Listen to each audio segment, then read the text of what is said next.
തിരുവചനം തിരുവചനം.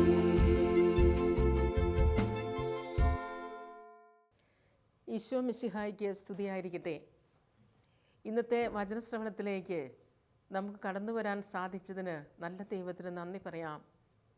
ദൂരങ്ങളിലായിരിക്കുന്നവരും ജോലി ചെയ്യുന്നവരുമെല്ലാം ഈ വചനം ശ്രവിക്കുവാനായിട്ട് ശാലോമിനെ ശ്രദ്ധിക്കുന്നു എന്ന് ഞാൻ കരുതുകയാണ്. ഈ നിമിഷങ്ങളിൽ നമ്മുടെ ശ്രദ്ധയെ നമുക്ക് ലൂക്കായുടെ സുവിശേഷം 5-ാം അധ്യായത്തിലേക്ക് ഒന്ന് കൊണ്ടുവരാം. ലൂക്കായുടെ സുവിശേഷം 5-ാം അധ്യായത്തിൽ ഈശോ ആദ്യത്തെ ശിഷ്യന്മാരെ വിളിക്കുന്ന ഭാഗമാണ് നമ്മൾ വായിച്ചു കേൾക്കുന്നത്. ഇവിടെ 4 തുടങ്ങിയുള്ള തിരുവചനങ്ങൾ നമുക്കൊന്ന് അല്പം ശ്രവിക്കാം. സംസാരിച്ചു തീർന്നപ്പോൾ അവൻ ശിമയോനോട് പറഞ്ഞു, ആഴത്തിലേക്ക് നീക്കി മീൻ പിടിക്കാൻ വലയിറക്കുക. ശിമയോൻ പറഞ്ഞു, ഗുരോ, രാത്രി മുഴുവൻ അധ്വാനിച്ചിട്ടും ഞങ്ങൾക്ക് ഒന്നും കിട്ടിയില്ല. എങ്കിലും നീ പറഞ്ഞതനുസരിച്ച് ഞാൻ വലയിറക്കാം. വലയിറക്കിയപ്പോൾ വളരെയേറെ മത്സ്യങ്ങൾ അവർക്ക് കിട്ടി. അവരുടെ വല കീറി തുടങ്ങി. അവർ മറ്റേ വള്ളത്തിൽ ഉണ്ടായിരുന്ന കൂട്ടുകാരെ ആംഗ്യം കാണിച്ച് സഹായത്തിന് വിളിച്ചു. അവർ വന്ന് 2 വള്ളങ്ങളും മുങ്ങാറാവുവോളം നിറച്ചു. ശിമയോൻ പത്രോസ് ഇത് കണ്ടപ്പോൾ കർത്താവിൻ്റെ കാൽക്കൽ വീണ്, കർത്താവേ, എന്നിൽ നിന്ന് അകന്നു പോകണമേ, ഞാൻ പാപിയാണ് എന്ന് പറഞ്ഞു. എന്തെന്നാൽ തങ്ങൾക്ക് കിട്ടിയ മീനിൻ്റെ പെരുപ്പത്തെപ്പറ്റി ശിമയോനും കൂടെ ഉണ്ടായിരുന്നവരും അത്ഭുതപ്പെട്ടു. അതുപോലെ തന്നെ അവൻ്റെ പങ്കുകാരായ സെബെദീപുത്രന്മാർ യാക്കോബും യോഹന്നാനും വിസ്മയിച്ചു. യേശു ശിമയോനോട് പറഞ്ഞു, ഭയപ്പെടേണ്ട, നീ ഇപ്പോൾ മുതൽ മനുഷ്യരെ പിടിക്കുന്നവരാകും. വള്ളങ്ങൾ കരയ്ക്കടുപ്പിച്ചതിന് ശേഷം എല്ലാം ഉപേക്ഷിച്ച് അവർ അവനെ അനുഗമിച്ചു. 3 ശിഷ്യന്മാരെ കർത്താവ് തൻ്റെ ശിഷ്യത്വത്തിലേക്ക് വിളിക്കുന്ന ഭാഗമാണ് നമ്മളിവിടെ വായിച്ചു കേൾക്കുക. ഒരു പിടി കാര്യങ്ങൾ നമ്മുടെ വ്യക്തി ജീവിതത്തിനും കർത്താവ് ഇപ്പോൾ നൽകുന്നുണ്ട് ഈ വചനത്തിലൂടെ. ഇവിടെ നമ്മൾ കാണുന്ന അതിപ്രധാനമായ 1-2 കാര്യങ്ങൾ. ഒന്ന്, നമ്മൾ കാണുന്നു 11-ാം അധ്യായത്തിൽ 11-ാം തിരുവചനത്തിൽ വള്ളങ്ങൾ കരയ്ക്കടുപ്പിച്ചതിന് ശേഷം എല്ലാം ഉപേക്ഷിച്ച് അവർ അവനെ അനുഗമിച്ചു. സർവ്വതും ഉപേക്ഷിച്ച് കർത്താവിൻ്റെ പിന്നാലെ പോകുന്ന ശിഷ്യന്മാരെയാണ് നമ്മളിവിടെ കാണുക. ഇവിടെ ആരെയാണ് കർത്താവ് തൻ്റെ വേല ജോലിക്കായി വിളിക്കുന്നത് എന്ന് നമ്മളിന്ന് നോക്കുമ്പോൾ വളരെ നന്നായി അധ്വാനിക്കുന്നവരെയാണ്, ജോലി ചെയ്തുകൊണ്ടിരിക്കുന്നവരെയാണ്, പണിയില്ലാതെ നടക്കുന്നവരെ അല്ല കർത്താവ് എന്ന് വിളിക്കും. ഇവർ നല്ല മുക്കുവന്മാരാ, നന്നായി ജോലി ചെയ്തുകൊണ്ടിരുന്നവരാ. രാത്രിയും പകലും മീൻ പിടിക്കാൻ ഇവർ പോയിരുന്നിരിക്കണം. ഒരു പക്ഷേ പിടിക്കുക മാത്രമല്ല, അത് വിൽക്കുവാനും മറ്റു പല കാര്യങ്ങൾക്കുമായി വളരെ അധ്വാനിച്ച് ജീവിക്കുന്നവരെയാണ് കർത്താവ് തൻ്റെ ശിഷ്യത്വത്തിലേക്ക് വിളിക്കുന്നത് എന്നുള്ള അതിപ്രധാനമായ ഒരു കാര്യം നമുക്ക് ഓർക്കാം. നമുക്കറിയാം, എത്രയോ പേര് കർത്താവിൻ്റെ വേലയ്ക്കായി എല്ലാം ഉപേക്ഷിച്ച് ഇറങ്ങുന്നു. നല്ല നല്ല ടീച്ചേഴ്സ്, ഡോക്ടേഴ്സ്, എൻജിനീയേഴ്സ്, ബാങ്കിൽ ജോലി ചെയ്യുന്നവർ, നല്ല നല്ല കൃഷിക്കാർ, നല്ല നല്ല ഡ്രൈവേഴ്സ്, നേഴ്സിംഗ് ജോലി ചെയ്യുന്നവർ, എത്രയോ വേദികളിൽ ജോലി ചെയ്യുന്നവരെ കർത്താവ് ഇന്ന് തൻ്റെ വേലയ്ക്കായി കൊണ്ടു നടക്കുന്നു എന്നുള്ള കാര്യം നമ്മൾ ഓർക്കണം. അതെപ്പോഴാണിത് സാധിക്കുക? എപ്പോഴാണിത് നമുക്ക് കഴിയുക? നമ്മൾ കാണുന്നു, ഈശോയുടെ അടുക്കൽ ഈ അപ്പസ്തോലന്മാർ, ഈ ശിമയോനും കൂട്ടരും വലിയൊരു ദൈവാനുഭവത്തിലേക്ക് ഇവർ കടന്നു വന്നപ്പോഴാണ് ഇവർക്കെല്ലാം ഉപേക്ഷിക്കുവാനായിട്ട് സാധിച്ചത്. എന്തായിരുന്നു ഇവർക്കുണ്ടായ ദൈവാനുഭവം? ഇവർക്കുണ്ടായ ദൈവാനുഭവം എന്ന് പറയുന്നത് ശക്തിക്കതീതമായ ഒരു വലിയ സ്പർശനം ഇവർക്ക് കിട്ടി. ഇവിടെ പരിമിതിക്ക് അപ്പുറത്തേക്ക് കടന്നു പോകുന്ന ഒരു ശക്തിയെ ഇവർ തിരിച്ചറിഞ്ഞു യേശുവിൽ എന്നതാണ്. ഇവിടെ മീൻപിടുത്തവും വെള്ളവും വലയും എല്ലാം സുപരിചിതമായ ഈ ജോലിയും ഈ അധ്വാനത്തിലെയും അപ്പുറത്ത് ഒന്നും കിട്ടാതിരുന്ന സമയത്ത്, ഇവിടെ കഴിവുകളെല്ലാം തീർന്നിരുന്ന സമയത്ത് കർത്താവ് താഴോട്ട് ആഴത്തിൽ വലയിറക്കാൻ പറഞ്ഞപ്പോൾ അവർ വലയിറക്കുകയും ഈ ഗുരുവിന് എന്തോ ഒരു അത്ഭുതകരമായ ശക്തി മീനിൻ്റെ മേലുമുണ്ടെന്ന് പത്രോസിനും കൂട്ടർക്കും അവിടെ മനസ്സിലാവുകയാണ്. അല്ലെങ്കിൽ രാത്രി മുഴുവൻ അധ്വാനിച്ചിട്ടും ഞങ്ങൾക്കൊന്നും കിട്ടിയില്ല എന്ന് പറഞ്ഞ ശിഷ്യന്മാർ ആ ഗുരു യേശു പറഞ്ഞതനുസരിച്ച് വലയിറക്കിയപ്പോൾ അവർക്ക് മീൻ ഇഷ്ടം പോലെ കിട്ടി. അവർ മനസ്സിലാക്കുകയാണ് ഈ ഗുരുവിന്, ഈ ആൾക്ക്, ഈ യേശുവിന് ശരിക്കും നേരം ഒന്നും അറിഞ്ഞിട്ടില്ല എന്ന് നമുക്കറിയാം.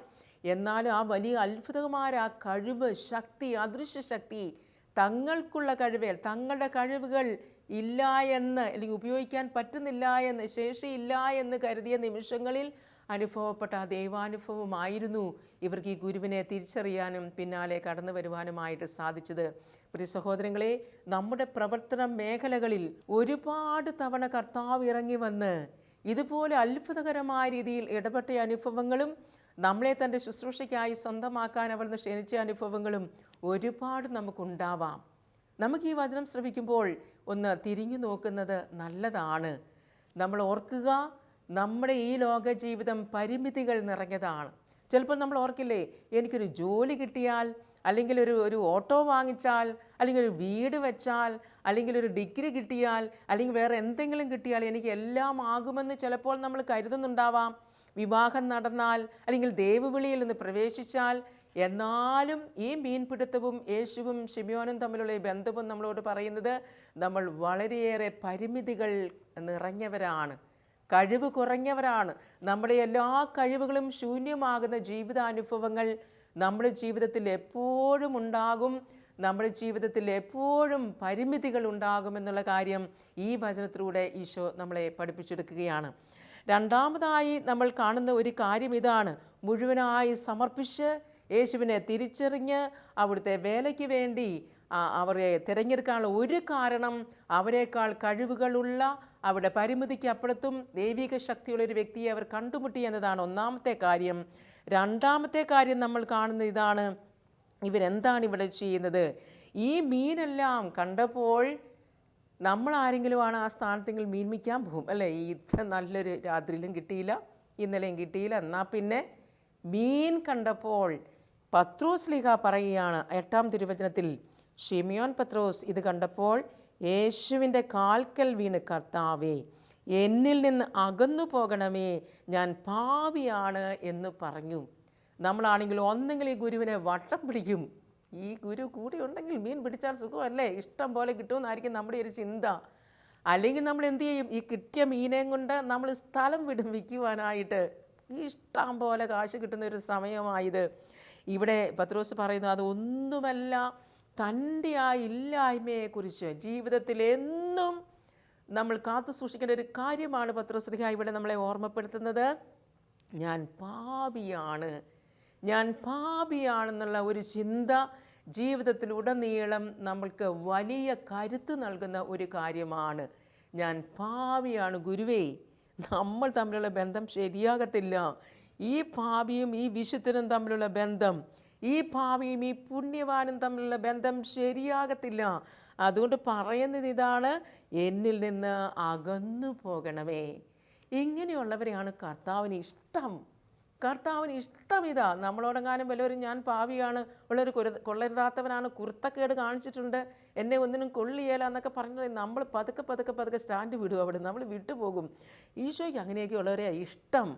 അതായത് തൻ്റെ ആ ശൂന്യതയെ, തൻ്റെ ആ കുറവിനെ, പൊക്കോ കർത്താവേ, നീ ഇവിടുന്ന് പൊക്കോ, നമ്മൾ തമ്മിലുള്ള ബന്ധം ശരിയാകുന്നില്ല. പക്ഷെ കർത്താവ് എന്താണ്? അവരെയാണ് ചേർത്ത് പിടിക്കുക, അവരെയാണ് കൂടെ കൊണ്ട് നടക്കുക. അങ്ങനെയുള്ളവരെയാണ് കർത്താവ് എന്നും തേടുന്നതും അങ്ങനെയുള്ളവരിലേക്കാണ് കർത്താവ് തൻ്റെ കൃപകൾ ഒഴുക്കുന്നതും എന്നുള്ള കാര്യം നമുക്ക് മറക്കാതിരിക്കാം. എന്നും നമ്മുടെ ജീവിതപാതയിൽ മരണം വരെയും കാത്തു സൂക്ഷിക്കേണ്ട രണ്ടാമത്തെ പ്രധാനപ്പെട്ട ഒരു കാര്യം ഇതാണ്: ഞാൻ പാപിയാണ്. ഏത് സമയവും എനിക്ക് വീണു പോകാൻ സാധ്യതയുണ്ട്. ഏത് സമയം എൻ്റെ പ്രവൃത്തികൾ തെറ്റിപ്പോകും, എൻ്റെ വാക്കുകൾ തെറ്റിപ്പോകും, എൻ്റെ പ്രവൃത്തികൾ തെറ്റിപ്പോകും. എനിക്ക് അതിനാൽ തന്നെ ശക്തിയില്ലാത്ത ഒരാളാണെന്നുള്ളൊരു ചിന്ത, ഞാൻ പാപിയാണ് എന്നുള്ള കാര്യം നമ്മൾക്ക് ഉണ്ടായിരിക്കുകയും ഈ പാപത്തെ സുഖപ്പെടുത്തുവാൻ കഴിവുള്ള യേശുവിനെ എപ്പോഴും ആശ്രയിക്കുകയും വിലയം പ്രാപിക്കുകയും ചെയ്യുന്നത് നമ്മുടെ എല്ലാവിധ ജോലികൾക്കും നമ്മുടെ എല്ലാവിധ ശുശ്രൂഷകൾക്കും വളരെ വളരെ അത്യാവശ്യമായ ഒരു കാര്യമാണെന്ന് കൂടി ഇവിടെ പത്രോസ് ശ്ലീഹയുടെ അല്ലെങ്കിൽ ഈ മീൻപിടുത്തത്തിൻ്റെ ഈ അനുഭവത്തിൽ നിന്നും കർത്താവ് നമ്മളെ ഓർമ്മപ്പെടുത്തുകയാണ്, പഠിപ്പിച്ചു തരിക. വളരെ മനോഹരമായ ഒരു പാഠം. മൂന്നാമത്തെ അതിപ്രധാനമായ ദൈവാനുഗ്രഹങ്ങളും ദൈവിക ശുശ്രൂഷകളും നമ്മൾ ചെയ്യുന്ന ജോലികളിൽ കൂടുതൽ കൂടുതൽ കൃപകൾ സ്വീകരിക്കുവാനായി നമുക്കുണ്ടാകേണ്ട മൂന്നാമത്തെ അതിപ്രധാനമായ ഒരു കാര്യമാണ് എന്താണ് പത്രോസ് ഈ വലിയ മീൻപിടുത്തത്തിൽ ചെയ്തത്? പങ്കുവയ്ക്കുവാനായിട്ടുള്ളൊരു മനോഭാവം. നമ്മളാണെങ്കിൽ എന്ത് ചെയ്യും?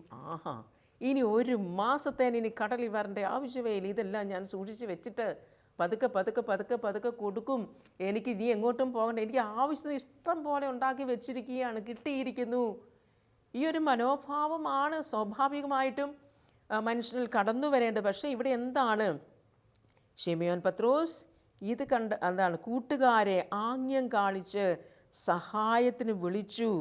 അവർ വന്ന് 2 വള്ളങ്ങളും മുങ്ങാറാവുവോളം നിറച്ചു. പങ്കുവയ്ക്കുന്ന അനുഭവം, ഇത് നമ്മുടെ ജീവിതത്തിൽ എന്നും ഓർത്തിരിക്കേണ്ട ഒരു കാര്യമാണ്. മറന്നു പോകരുത്. ദൈവം നമുക്ക് പലതും തന്നിട്ട് പങ്കുവയ്ക്കുന്നവരിലാണ് പുതിയത് ഉണ്ടാകുന്നത്. പങ്കുവയ്ക്കുന്നവരെയാണ് ദൈവം ഉയർത്തുന്നത്. എൻ്റേതെല്ലാം എനിക്കിരിക്കട്ടെ എന്ന് ഓർത്തല്ല, എൻ്റേതെല്ലാം എൻ്റെ കയ്യിൽ എനിക്കും എൻ്റെ കുടുംബത്തിനും എൻ്റെ ആവശ്യങ്ങൾക്കും വേണ്ടിയിട്ടെന്നല്ല. ഒരു ദശാംശം കൊടുക്കുന്നൊരു പ്രകൃതമൊക്കെ നമ്മൾ പണ്ടേ ബൈബിളിൽ തന്നെ പറഞ്ഞിട്ടുള്ളൊരു കാര്യമാണ്.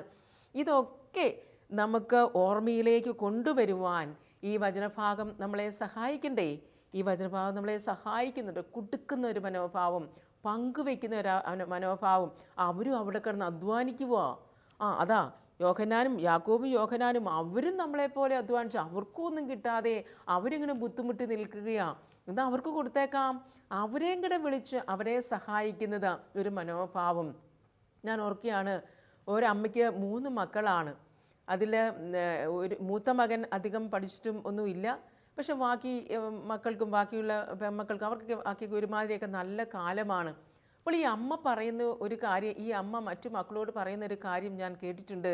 അതെ, നിങ്ങൾക്ക് കൂടുതൽ സ്വത്തും നിങ്ങൾക്ക് കൂടുതൽ സാലറിയുള്ള ജോലിയും ഒക്കെ നിങ്ങൾക്ക് കിട്ടിയിട്ടുണ്ടെങ്കിൽ അതില്ലാത്ത മൂത്ത മകനും കൂടെ കൊടുക്കാൻ വേണ്ടിയിട്ടാണ്. നിങ്ങളെ അത് ഏൽപ്പിച്ച് തന്നിരിക്കുക ദൈവം. വലിയ പഠനമുള്ള ഒരു അമ്മയൊന്നുമല്ല, തിയോളജിയൊന്നും പഠിച്ചിട്ടില്ല, ജീവിതത്തിൽ നിന്നും പഠിച്ചെടുത്തൊരു പാഠമായത്. നിങ്ങൾക്ക് പഠിച്ചെടുക്കാൻ സാധിച്ചു, നിങ്ങൾക്ക് ജോലി കിട്ടി, നിങ്ങൾക്ക് നല്ല സുഖസൗകര്യം ദൈവം തന്നു. അപ്പോൾ ആ കുടുംബത്തിനും കൂടെ വേണ്ടിയുള്ളത് നിങ്ങളുടെ കയ്യിൽ ഏൽപ്പിച്ച് തന്നിട്ടുണ്ട്. അത് അല്ലെങ്കിൽ നിങ്ങളത് ആ മോനും കൂടെ സഹായിച്ചു കൊടുക്കണമെന്ന് പറഞ്ഞത് ഞാൻ ഓർക്കുകയാണ്. വലിയൊരു കാര്യമാണ് പറഞ്ഞു കൊടുത്തത്. വചനത്തിൻ്റെ മറ്റൊരു രൂപത്തിൽ ആ അമ്മ പറഞ്ഞു കൊടുത്തതേ ഉള്ളൂ. നിങ്ങൾ തന്നെ ഉള്ളതുകൊണ്ട് ഒന്നിനു പുറകെ ഒന്നായി കെട്ടിപ്പടുത്ത് അല്ലെങ്കിൽ ഒന്നിനു മകളിൽ ഒന്നായി സമ്പത്ത് വലിച്ചുവാരി എറിയുകയല്ല ചെയ്യേണ്ടത്. ഇതുപോലെ പഠിക്കാനും വളരാനും ഉയരാനും കഴിയാത്ത അവർക്ക് വേണ്ടിയിട്ടുള്ളത് കൂടി നിങ്ങളെ ദൈവം ഏൽപ്പിച്ചിട്ടുണ്ട്, അത് നിങ്ങൾ പങ്കുവയ്ക്കണമെന്ന് പറഞ്ഞത് നമുക്കിപ്പോൾ ഓർമ്മയിലേക്ക് കൊണ്ടുവരാം. നമ്മുടെ ഈ കൃഷിയിടം നന്നായി തരുന്നുണ്ടാവാം, നമുക്ക് നല്ല ജോലിയോ കാര്യങ്ങളോ ഒക്കെ ഉണ്ടാകാം. നമ്മുടെ അയൽവക്കത്തോ പ്രിയപ്പെട്ടവരോ അനുജന്മാരോ ചേട്ടന്മാരോ ഒക്കെ കുറച്ചൊക്കെ മോശമായിട്ടൊക്കെ ജീവിക്കുന്നവരുണ്ടെങ്കിൽ, കണ്ടോ എൻ്റെ പ്രൗഢി, ഞാൻ മിടുക്കനാകുന്നു, അതല്ല നമ്മൾ പറയേണ്ടത്. അവർക്കും കൂടിയുള്ളത് ദൈവം എന്നെ ഏൽപ്പിച്ചിരിക്കുക. ഞാൻ പങ്കുവയ്ക്കുമെന്ന് ഓർത്തോണ്ട് എനിക്ക് തന്നതാണ്, ഞാൻ കൊടുക്കുമെന്ന് ഓർത്ത് തന്നതാന്ന് നമ്മളൊന്ന് ഓർക്കുന്നത് നല്ലതല്ലേ? ഇത് നമ്മൾ ഇവിടെ നിന്നും പഠിച്ചെടുക്കേണ്ട ഒരു കാര്യം കൂടിയാണ്. ഈ ശിമയോൻ തന്നെ അത് മുഴുവൻ വലിച്ചു കയറ്റിക്കൊണ്ടുപോയി വിൽക്കുകയല്ല ചെയ്തത്. തന്നെ പോലെ അധ്വാനിച്ചുകൊണ്ടിരുന്ന ആ മറ്റ് ശിഷ്യന്മാരെയും മറ്റു കൂട്ടുകാരെയും കൂടെ വിളിച്ച് അത് പങ്കുവയ്ക്കുന്ന ഒരു മനോഭാവം അല്ലെങ്കിൽ പങ്കുവയ്ക്കുവാനായിട്ട് തയ്യാറാകുകയാണ്. വീണ്ടും നമ്മൾ കാണുന്ന ഒരു പ്രധാനപ്പെട്ട കാര്യം, ഈശോ പറയുകയാണ്, നീ ആഴത്തിലേക്ക് നീക്കി മീൻ പിടിക്കുക, വലയിറക്കുക. ആഴത്തിലേക്ക് നീക്കി. ശിമയോൻ പത്രോസ് ഇവിടെ പറയുന്നുണ്ട്, രാത്രി മുഴുവൻ അധ്വാനിച്ചിട്ടും പക്ഷേ അനുസരിച്ചു. അനുസരണത്തിൻ്റെ ഒരു വില വളരെ പ്രധാനപ്പെട്ടതാണ് നമ്മുടെ ജീവിതത്തിലെ എല്ലാ വേദികളിലും. അനുസരിക്കുന്നവരിൽ തിന്മയുടെ സ്വാധീനം വളരെ കുറവായിരിക്കും.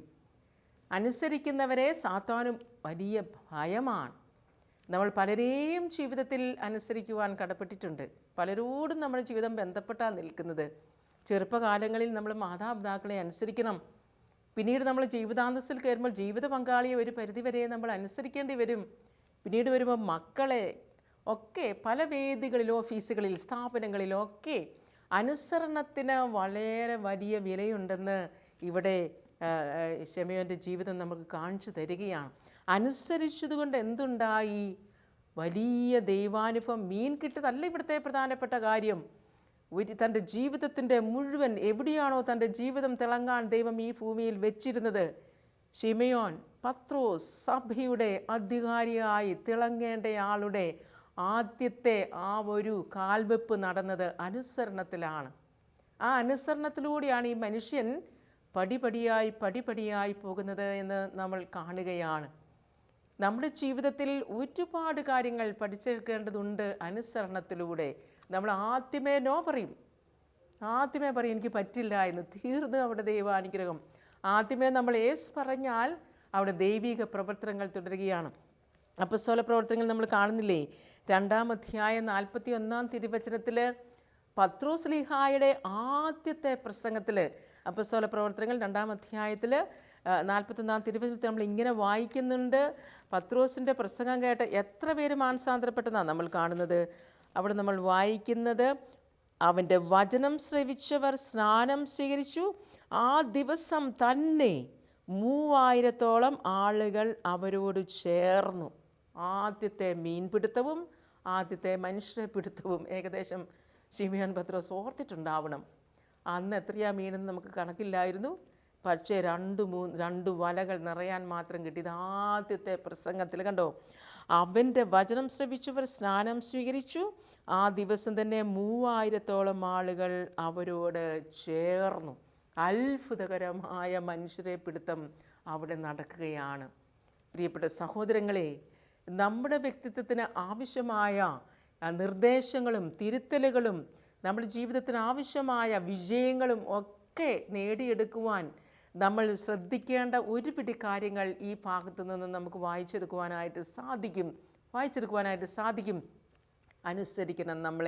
നമ്മൾ വിധേയപ്പെടണം. ആരാണോ നമുക്ക് അനുസരിക്കുവാൻ കടപ്പെട്ടിട്ടുള്ളത് അവർ പറയുന്നത് അനുസരിച്ചാൽ, ഓരോ വിശുദ്ധാത്മാക്കൾ പറയില്ലേ, അനുസരിച്ചു എന്നോർത്ത് നീ ഒരിക്കലും പരാജയപ്പെടുകയില്ല എന്ന്. അപ്പോൾ ശിമയോൻ പത്രോസിൻ്റെ ആ വിധേയത്വം, ഒരു പ്രാർത്ഥനാ ഗ്രൂപ്പിലെ മെമ്പറാണോ, ആ പ്രെയർ ഗ്രൂപ്പ് ലീഡറിനെ ഒരു കാലഘട്ടത്തിലേക്ക് അനുസരിക്കേണ്ടതുണ്ട്. ഒരു സ്ഥാപനത്തിൽ ജോലി ചെയ്യുന്ന ഒരാളാണ്. പല നേതാക്കന്മാർ നമ്മുടെ മുകളിൽ കാണും. പക്ഷേ നമ്മൾ ഏറ്റവും കൂടുതൽ കടപ്പെട്ടിരിക്കുന്ന പലരുമുണ്ട്. അതിനനുസരിച്ചാണ് നമ്മുടെ ഉന്നതി വരുന്നത്. പടിപടിയായിട്ടുള്ള അനുസരണത്തിലൂടെയാണ്. കൊച്ചുകുട്ടികൾ നമുക്കറിയാം, വീട്ടിൽ പേരൻസിനെ അനുസരിച്ച് അല്ലെങ്കിൽ ടീച്ചേഴ്സിനെ അനുസരിച്ചാണ് അവിടെ കുട്ടികൾ ഒന്നും പഠിക്കുന്നില്ല, സ്കൂളിലും വരുന്നില്ലെങ്കിലോ തീർന്നില്ലേ. ഒരക്ഷരം പഠിക്കുന്നില്ലെങ്കിൽ അവർക്ക് ദൈവം വെച്ചിരിക്കുന്ന ഉന്നതമായ പടവുകൾ കയറാനായിട്ട് പറ്റുകയില്ല എന്ന് പറഞ്ഞതുപോലെ ഈ ചെറിയൊരു കാര്യത്തിൽ നിന്നും നമുക്ക് വൻ കാര്യങ്ങൾ നേടിയെടുക്കത്തക്ക കൃപയാണ് ഒളിച്ചു വെച്ചിരിക്കുന്നത് എന്ന് നമുക്ക് ഓർക്കാം. അനുസരണവും വിധേയത്വവും നമ്മുടെ ജീവിതത്തിൽ വളരെയധികം മൂല്യങ്ങൾ കൊടുക്കേണ്ട ഒന്നാണെന്നും അവിടെയൊക്കെ നമുക്ക് പരാജയങ്ങൾ സംഭവിച്ചിട്ടുണ്ട് എങ്കിൽ തിരുത്തേണ്ട ഒരു സമയമാണെന്നും ഈ വചനം കേൾക്കുമ്പോൾ നമുക്ക് മനസ്സിലാക്കാം. അതുപോലെ നമ്മൾ കാണുകയാണ് 5-ാം അധ്യായത്തിൻ്റെ അവസാന ഭാഗത്തേക്ക് വരുമ്പോഴേക്കും ഇവർക്ക് മുഴുവൻ ഉപേക്ഷിക്കുവാനായിട്ടുള്ള ഒരു വലിയ പ്രചോദനം. എല്ലാം ഉപേക്ഷിക്കുകയാണ് ഇവരെല്ലാം ഉപേക്ഷിച്ച് മെറ്റീരിയലായിട്ടുള്ള ഭൗതികമായിട്ടുള്ള സർവമാന കാര്യങ്ങളും ഉപേക്ഷിച്ചിട്ട് ഒരു യാത്രയായിരുന്നു യേശുവിൻ്റെ കൂടെ. ഇതിനെല്ലാം ഇവർക്ക് പ്രചോദനം നൽകിയത് യേശുവിൻ്റെ ആ സാന്നിധ്യവും യേശുവിനോടുള്ള ആ വിധേയത്വവും യേശുവിനെ അവർക്ക് തിരിച്ചറിയാനായിട്ട് സാധിച്ചതുമാണ്. പ്രിയ സഹോദരങ്ങളെ, നമ്മുടെ ജീവിത പാതയിലും നമ്മൾ ഉപേക്ഷിക്കേണ്ട ഒരുപാട് തലങ്ങളുണ്ടാകാം. അതൊക്കെ നമുക്കൊന്ന് കണ്ടെത്തുവാനായിട്ടും കർത്താവേ ഇതൊന്ന് പറഞ്ഞു തരണമേ എന്ന് നമുക്ക് ആഗ്രഹിച്ച് പ്രാർത്ഥിക്കുവാനായിട്ടുമൊക്കെ ഒരു നല്ല മനസ്സ് ഇതിലൂടെ നമുക്കുണ്ടാകട്ടെ. ഇവരെല്ലാം ഉപേക്ഷിച്ച് ഈശോയുടെ പിന്നാലെ പോകുമ്പോൾ എന്താണ് ഇവർക്ക് യേശു കൊടുത്തത്? യേശുവിൽ ഉണ്ടായിരുന്ന അത്ഭുതകരമായ സിദ്ധികൾ, അനുഗ്രഹങ്ങൾ എല്ലാം ഇവർക്ക് കൊടുക്കുകയാണ്. യേശു പ്രസംഗിച്ചതുപോലെ പ്രസംഗിക്കുവാൻ, യേശു അത്ഭുതം പ്രവർത്തിച്ചതുപോലെ അത്ഭുതങ്ങൾ പ്രവർത്തിക്കുവാൻ, രോഗശാന്തി കൊടുക്കുവാൻ എല്ലാവിധ കൃപകളും ഇവർക്കായി കൊടുക്കുകയാണ്. പ്രിയപ്പെട്ട സഹോദരങ്ങളെ, നമ്മളും ഈ ഓരോ വചനവും ശ്രവിക്കുമ്പോൾ നമ്മുടെ ജീവിത സാഹചര്യങ്ങളിൽ നമുക്ക് വേണ്ട ഒരുപാട് സ്വർഗീയ കൃപകളുണ്ട്. നമുക്കൊരുപാട് ജ്ഞാനം വേണം. ഇന്നത്തെ തലമുറയെ, ഇന്നത്തെ കുഞ്ഞുങ്ങളെ, ഇന്നത്തെ ജോലി കാര്യങ്ങളെ നമ്മൾ എന്താണെന്ന് കൈകാര്യം ചെയ്യുവാൻ നമുക്ക് ഒരുപാട് ജ്ഞാനം വേണം, പുതിയ ജ്ഞാനം വേണം. ഈ പഴയ ജ്ഞാനം കൊണ്ട് കാര്യമില്ല. ഈ ജ്ഞാനം കിട്ടുവാൻ, അല്ലെങ്കിൽ നമുക്ക് കാര്യങ്ങൾ ഭംഗിയായി ചെയ്യുവാൻ എല്ലാം നമുക്ക് സാധിക്കുന്നത് എപ്പോഴാണ്? നമ്മൾ ആശ്രയം വെച്ചിരിക്കുന്ന, നമ്മൾക്ക് ഇഷ്ടമെന്ന് തോന്നുന്ന, ഇത് നല്ലതാണെന്ന് കരുതി കൊണ്ടു നടക്കുന്ന പല കാര്യങ്ങളും നമുക്ക് ഉപേക്ഷിക്കുവാനായിട്ട് സാധിക്കുമ്പോഴാണ്. നമുക്ക് ചിന്തിക്കാം, ഈശോ നമുക്ക് നൽകുന്ന ഈ വചനത്തിലൂടെ നമ്മുടെ ജീവിതത്തെ നന്നായി നമുക്കൊന്ന് വിചിന്തനം ചെയ്യാനായിട്ട് സാധിക്കാം. അങ്ങനെ ശിഷ്യത്വത്തിലേക്ക് കടന്നു വരുവാൻ നമുക്ക് സാധിക്കട്ടെ. ഒന്നാമതായിട്ട് നമ്മൾ കാണുന്നു, നമ്മുടെ ജീവിതത്തിൽ എപ്പോഴും നമുക്ക് കുറവുകളുണ്ട്. ഞാനിപ്പം വിചാരിക്കുന്നു എനിക്കിപ്പം പ്രസംഗിക്കാനായിട്ട് പറ്റും, എന്നെ ആരും വിളിച്ചാൽ എനിക്കിപ്പം പ്രസംഗിക്കാൻ പറ്റും, എനിക്ക് സാധിക്കും. പക്ഷേ സ്വരം പോയാൽ പോയി എന്നുള്ള കാര്യം, അങ്ങ് തളർന്നു പോയാൽ പോയി എന്നുള്ള കാര്യം ഞാൻ ഓർക്കണം. എനിക്കെപ്പോഴും പരിമിതികളുണ്ടെന്നുള്ള കാര്യം ഞാൻ ഓർക്കണം. ദൈവത്തിൽ ആശ്രയിച്ചാലേ, അവിടുന്ന് ശക്തി കിട്ടിയാലേ ഞാൻ വിജയിക്കുകയുള്ളൂ എന്നുള്ള കാര്യം നമ്മളെപ്പോഴും പരിമിതികളെക്കുറിച്ച് നമുക്ക് ഓർമ്മ വേണം. പത്രോസ്ലിഹായുടെ ജീവിതം അതാണ് പഠിപ്പിച്ചത്. നിനക്കെല്ലാം അറിയാമെങ്കിലും പരിമിതികൾ നിൻ്റെ ജീവിതത്തിൽ ഉണ്ടാകുമെന്ന്. ദൈവമേ എന്ന് വിളിക്കുവാനായിട്ട് നമുക്കുള്ളൊരു നല്ല മനസ്സ് ജീവിതപാതയിൽ എന്നും ഉണ്ടാകട്ടെ. അതുപോലെ തന്നെ ഞാൻ അങ്ങേയറ്റമെല്ലാം തികഞ്ഞവനാണ്, ഞാൻ പാപിയാണെന്നുള്ള ചിന്ത, എനിക്ക് അനുസരിക്കുവാനായിട്ടുള്ളൊരു മനോഭാവം, പങ്കുവയ്ക്കുവാനായിട്ടുള്ളൊരു മനോഭാവം, അങ്ങനെ ജീവിതം മനോഹരമാക്കി തീർക്കുവാനായിട്ട് നമുക്ക് ഓരോരുത്തർക്കും പരിശ്രമിക്കാം. ഈശോ അതിനായിട്ട് നമ്മളെ ക്ഷണിക്കുകയാണ്. പ്രത്യേകിച്ച് ഏതെങ്കിലും ശുശ്രൂഷയിലൊക്കെ ഏർപ്പെടാൻ കാത്തിരിക്കുന്ന ഒരു വ്യക്തിയാണോ നീ? ഈ വചനം ശ്രമിച്ചുകൊണ്ടിരിക്കുമ്പോൾ എനിക്ക് കൂടി ഒരു ദൈവവേലയ്ക്ക് ഇറങ്ങണം, എനിക്ക് എന്തെങ്കിലും ദൈവീ ശുശ്രൂഷ ചെയ്യാൻ എനിക്ക് ഇഷ്ടം പോലെ സമയമുണ്ടല്ലോ എങ്കിൽ എടുത്തു വായിക്കുക ഈ 5-ാം അധ്യായം, ലൂക്കായുടെ സുവിശേഷം 5-ാം അധ്യായം 1 തുടങ്ങി 11 വരെയുള്ള തിരുവചനങ്ങൾ നമ്മുടെ ജീവിതത്തെ ഒരുപാട് കാര്യങ്ങളിലേക്ക് തിരിക്കുവാനായിട്ട് നമുക്ക് പ്രേരണ തരും. ഒരുപാട് കാര്യങ്ങൾ കറക്റ്റ് ചെയ്യുവാനായിട്ട്, തിരിച്ചെടുക്കുവാനായിട്ടുള്ള പ്രേരണ നമുക്ക് നൽകും. അങ്ങനെ നമ്മുടെ ജീവിതത്തെ ദൈവവേലയ്ക്കായിട്ട് നമുക്ക് ക്രമീകരിക്കാം. ഒപ്പം നമ്മുടെ വ്യക്തി ജീവിതത്തിൽ ഞാൻ വെറും ഒരു സാധാരണക്കാരനായി ജീവിക്കുന്ന ഒരു വ്യക്തിയാണോ എങ്കിൽ പോലും എൻ്റെ കുടുംബത്തിൽ അനുസരിക്കേണ്ടവരുണ്ട്, എൻ്റെ കുടുംബത്തിൽ പങ്കുവയ്ക്കേണ്ട കാര്യങ്ങളുണ്ടാവാം. എൻ്റെ വ്യക്തി ജീവിതത്തെ ഞാൻ പരിശോധിച്ച് ഞാൻ പാപിയാണോ എന്ന് ചിന്തിക്കേണ്ട കാര്യങ്ങളുണ്ടാവാം.